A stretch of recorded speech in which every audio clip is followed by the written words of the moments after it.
So in this video lecture we will study about force between multiple charges.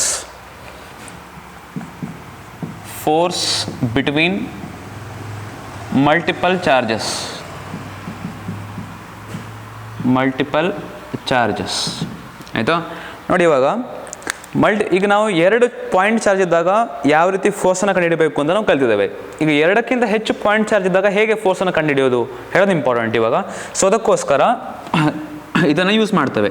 So here is charge Q1 ಅಂದಿದೆ ಇಟ್ಕೊಳ್ಳಿ ಈಗ, ಆಯಿತಾ? Here is charge Q1 and here is charge Q2 and here is charge Q3 and here is charge Q4. Now I am taking 4 different charges, ಆಯಿತಾ? ನಾನು different ಚಾರ್ಜನ್ನು ತೊಗೊಂಡಿದ್ದೇನೆ ಇವಾಗ ಏನು ಮಾಡಬೇಕು ಅಂದರೆ I need to calculate the force on Q1. ಈ Q1 ಚಾರ್ಜ್ಗೆ ಎಷ್ಟು ಇಲ್ಲಿ ಈ ಚಾರ್ಜ್ ಮೇಲೆ ಎಷ್ಟು ಫೋರ್ಸ್ ಆಗ್ತದೆ ಅಂತ ಕಂಡುಹಿಡಬೇಕು.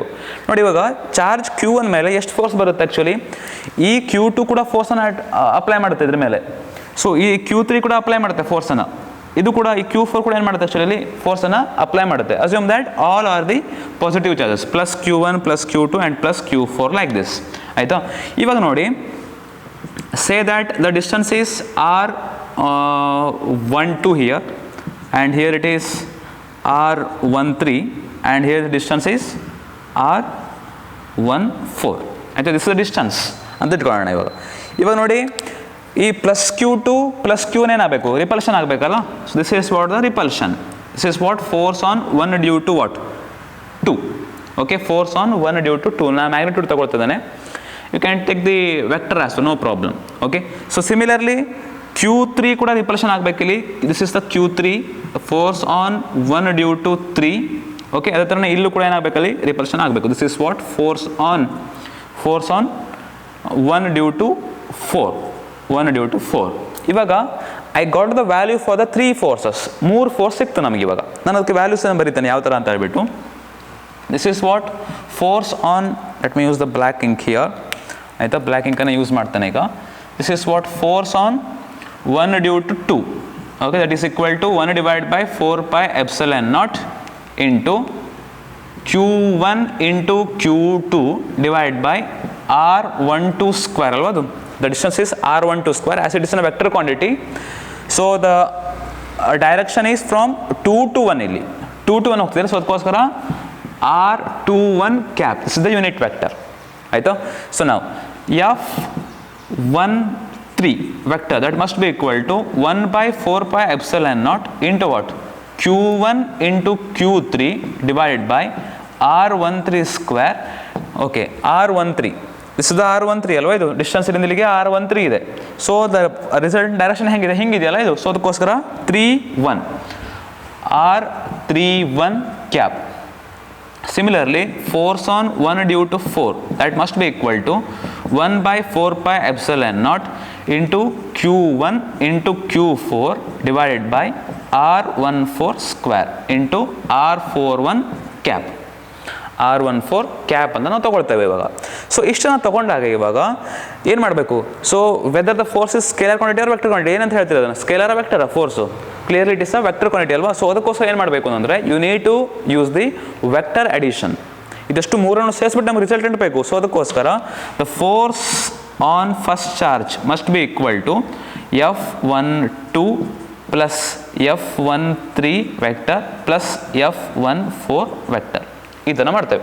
So this is equal to ಎಲ್ಲರೂ 1 by 4 pi epsilon naught common ಇದೆ, 1 by 4 pi epsilon naught common ಇದೆ.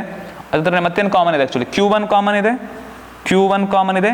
ಸೊ ವಾಟ್ ಇಸ್ ಒಳಗಡೆ ಏನಿರಬೇಕಾಯ್ತು ಅಂದರೆ Q2 ಡಿವೈಡ್ ಬೈ ಏನಿರಬೇಕು R12 square into R21 cap plus Q3 divide by R13 square into R31 cap plus Q4 divided by what? Q4 divided by R14 square into R41 cap. ಈ ಥರ ಆಯಿತು. So this is what the resultant force on what Q1.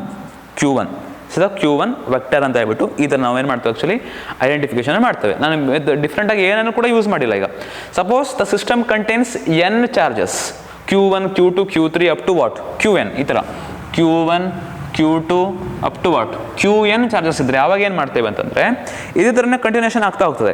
ಆ ಟೈಮಲ್ಲಿ ಏನು ಮಾಡೋದು ಅದನ್ನಷ್ಟು ಕೂಡ addition ಮಾಡಬೇಕಲ್ಲ. So ಆ ಟೈಮಲ್ಲಿ ಸಿಂಗಲ್ ಟರ್ಮಲ್ಲಿ ಏನಂತ ಬರೀತಾರೆ ಅಂದರೆ force must be equal to the algebraic sum 1 divide by 4 epsilon naught into common ಇದೆ ಹೆಂಗಂದ್ರು ಇಂಟು Q1 ಅಂತೂ ಕಾಮನ್ ಇರುತ್ತೆ ಹೆಂಗಂದ್ರೆ ದ ಅಲ್ಜಿಬ್ರಿಕ್ ಸಮ್ ಅಷ್ಟನ್ನು ಕೂಡ ಆ್ಯಡ್ ಮಾಡಬೇಕು. This is the algebraic some ಅಲ್ವಾ ಇದು ಈ ಥರ ಬರೆದ್ರೆ. ಸೊ ಅದಕ್ಕೋಸ್ಕರ ಏನು ಮಾಡ್ಬೋದು ಅಂತಂದರೆ ಇದಿಷ್ಟೇ. ಇಲ್ಲಿ ನೋಡಿ ಈಗ 2 ವೇರಿ ಆಗ್ತದೆ. ಈಗ ಇಲ್ಲಿ 2 ಇರೋದು 3 ಆಯಿತು, 3 ಇರೋದು 4 ಆಯಿತು, ಅಪ್ ಟು ಎಲ್ಲಿವರೆಗೆ ಹೋಗ್ತದೆ ಆ್ಯಕ್ಚುಲಿ N ವರೆಗೆ ಹೋಗುತ್ತೆ. ಇಲ್ಲಿ 2 1 ಇರೋದು 3 1 ಆಗ್ತದೆ, 4 1 ಆಗ್ತದೆ, ಅಟ್ಟು ಎಲ್ಲಿವರೆಗೆ ಹೋಗ್ಬೇಕು ಆ್ಯಕ್ಚುಲಿ N 1 ವರೆಗೆ ಹೋಗಬೇಕು. ಇಲ್ಲಿ 1 2 ಇದೆ, 1 3 ಇದೆ, 1 4 ಇದೆ, 1 ಕಾಮನ್ ಅಲ್ಲಿ ನಿಮಗೆ ಹೌದಾ. ಸೊ ಅದಕ್ಕೋಸ್ಕರ ಎಲ್ಲದರಲ್ಲೂ ಕೂಡ ಒಂದೊಂದು ಟರ್ಮನ್ನು ನಾವು ಚೇಂಜ್ ಮಾಡ್ತಿದ್ದೇವೆ ಅದಕ್ಕೆ. ಸೊ ಅದಕ್ಕೋಸ್ಕರ ನಾನು ಏನಂತ ಬರೀತೇನೆ ಅಂತಂದ್ರೆ ಇವಾಗ so this can be return as ಏನಂತ ಬರೀಬೋದು ಇದಕ್ಕೆ QI ಒಂದು ಟರ್ಮ್ ಐ ಅನ್ನು ತೊಗೊಳ್ಬೋದು ಐ ಅಂತ ತೊಗೊಳ್ಬೋದು into R I 1 divided by R1I square. So I is varying from 2 to what N.